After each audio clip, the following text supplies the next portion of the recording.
Steak lesson 101. Don't overcook the steak.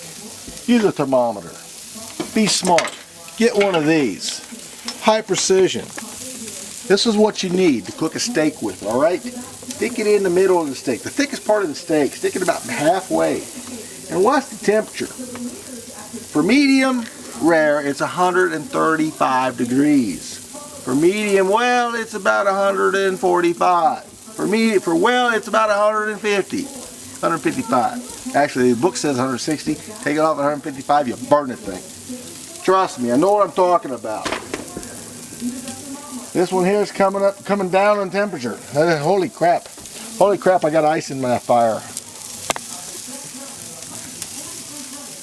Alright, this one here. Ooh, oh, I must be through that thing. Hold on here.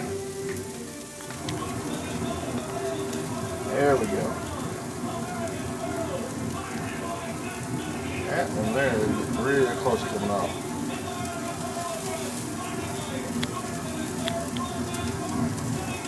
Oh yeah.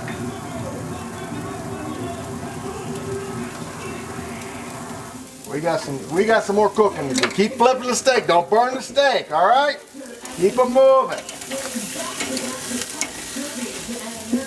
Don't burn yourself.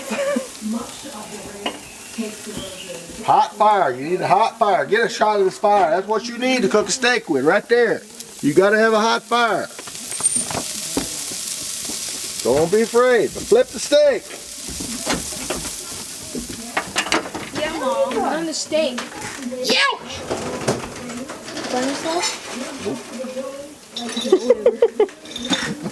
You get it on camera? Now, the most important thing when you take your steaks off the grill, you put them in a plate like so. You cover them and let them set. Let them rest.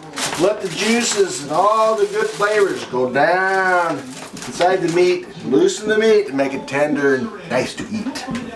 Enjoy! That's your tip for the day.